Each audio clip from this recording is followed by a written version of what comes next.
Mr. McLeod, two things are going to happen. You're going to answer my question, or you're going to jail for summary contempt for not complying with the court's request. Do you, Mr. McLeod, understand that the maximum penalty for the charge against you is 3 years in prison and or $1,000 fine? I don't understand. Do you represent yourself instead of having an attorney? Yeah, I'm here by special appearance, and I will be representing myself. Okay. I'm required by law, before I accept that waiver, to do a couple things. One, advise you of the maximum penalties that you could face for the charges that you're in my court for. Resisting, obstructing conservation officers is a high court misdemeanor punishable by up to 2 years in prison and or $1,000 fine. There's a habitual offender second notice that's been filed by the prosecutor, which would make that a felony punishable by up to 3 years and or $1,000 fine. And marine safety operating while intoxicated is a misdemeanor punishable by up to 93 days and or a $100 to $500 fine. Do you understand the maximum penalty for the charges against you? Do you understand the maximum penalty that I just explained to you? No. Hold on, I can't let you represent yourself until I establish a couple things. Well, I need to establish a couple things too, honestly. Hold on, well, I can't let you represent yourself until I establish a couple things, or I'm going to be in trouble. Okay. Do you understand that the maximum penalty that you could face for the charges that you're here for is up to 3 years in prison and or a $1,000 fine? I don't understand the nature and cause of the action against me. So what is it that you don't understand? Do you not understand how long 3 years is, or how much the fine is that I've articulated? Can you tell me what it is you don't understand? I don't understand the nature and cause of the action against me because there's no established jurisdiction. That's not what I'm asking you right now. Well, I'll let you place whatever objections you want on the record, Mr. McLeod. I promise you that. Okay. Can we just go one step at a time? So, do you understand the maximum penalty that you could face if you're convicted as charged? 3 years in prison or $1,000 fine. Well, I have another question because the statutory jurisdiction doesn't exist under the Constitution. So, in order for me to defend myself, could you please tell me where the published rules of conduct are for criminal statutory jurisdiction, or where I can find the nature and cause of this jurisdiction, or how this information exists? No, I don't even understand what you're asking. So you're saying this is a statutory jurisdiction under what? The statutes of Michigan, correct? Mr. McLeod, I've told you what my jurisdiction is. General jurisdiction. The people of the state of Michigan voted to convene a constitutional convention in 1961. Sure. There was a constitutional convention in 1961 and 1962. They proposed a state constitution. The voters of the state of Michigan ratified that in 1963. Article 6 establishes the judicial power, and the circuit court is a court under that judicial power of Article 6 of the state constitution. And so you're here in my court. I have subject matter jurisdiction over those crimes. I have personal jurisdiction over you because you've been alleged to have committed them in our county. That's my jurisdiction.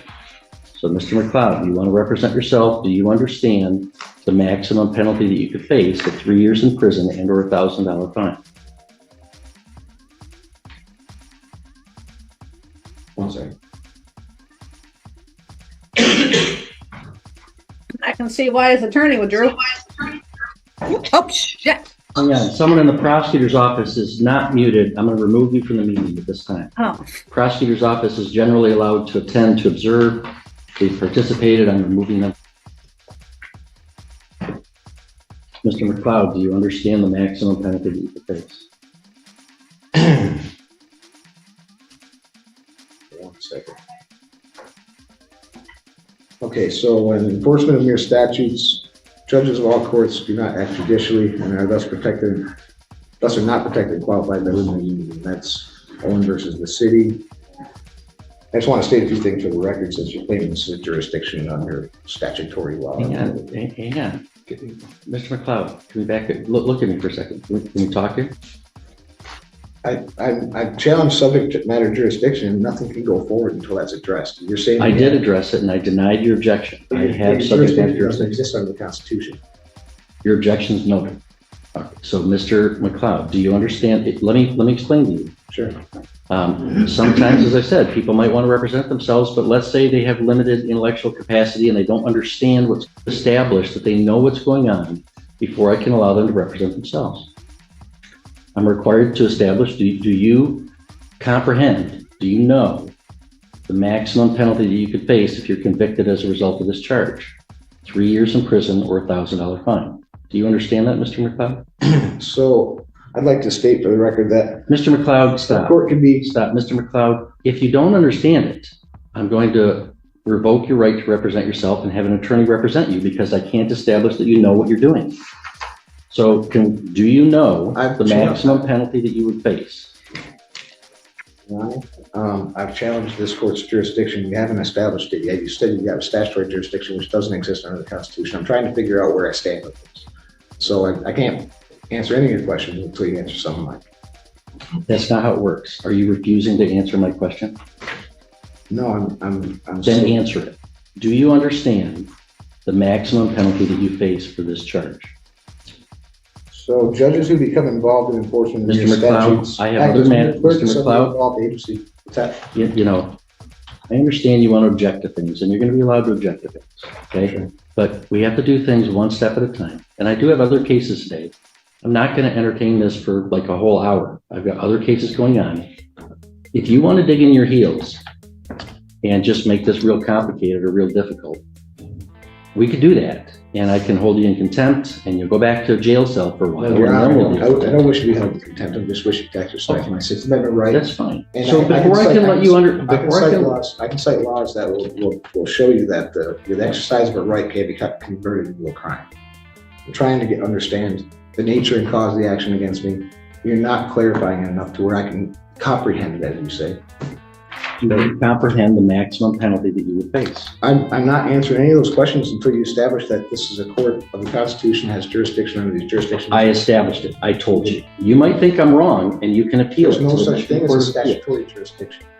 Mr. McLeod, let me make this simple for you. Do you ever watch, let me make this simple for you. Sure. I'm going to ask you this question one more time. One more time. Okay. Two things are going to happen. You are either going to answer my question, or I'm going to hold you summarily in contempt, and the court officer will bring you to a jail cell, and we'll talk about it tomorrow. You understand that? So Mr. in McLeod, contempt for what? Mr. McLeod, two things are going to happen. You're going to answer my question, or you're going to jail for summary contempt for not complying with the court's request. Do you, Mr. McLeod, understand that the maximum penalty for the charge against you is 3 years in prison and or $1,000 fine? I don't understand the charges. Mr. McLeod is in contempt of court, taken into custody. Really? God's sake. Protecting my rights is really something. Fucking job. This isn't true. You guys We'll are have to following follow unlawful orders. unconstitutional You're following orders. unlawful orders. It's not Not a constitutional good at all. thing. Mr. McLeod's in contempt, he's sentenced to 1 day in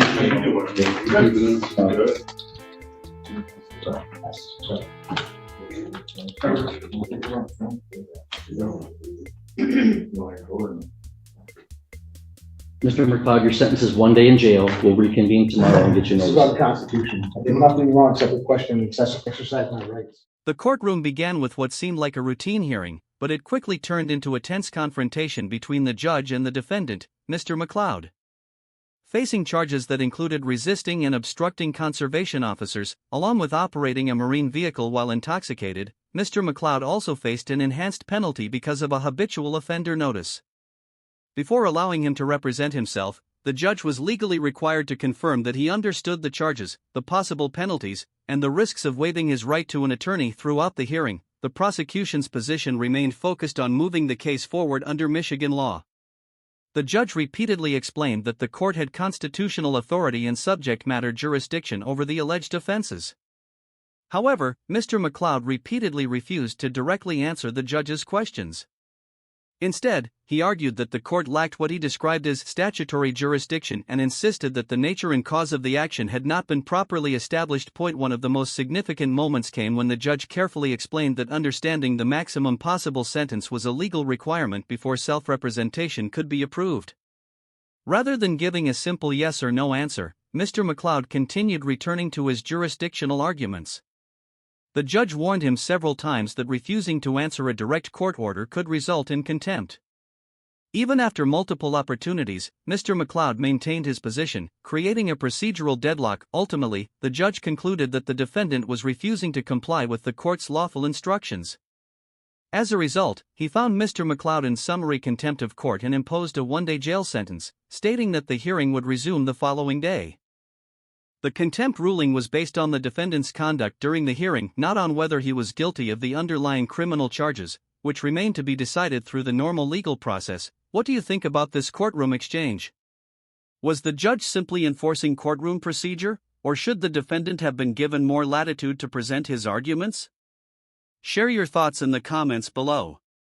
If you enjoyed this legal breakdown, don't forget to like the video, subscribe to the channel for more courtroom analysis, and turn on notifications so you never miss our next case.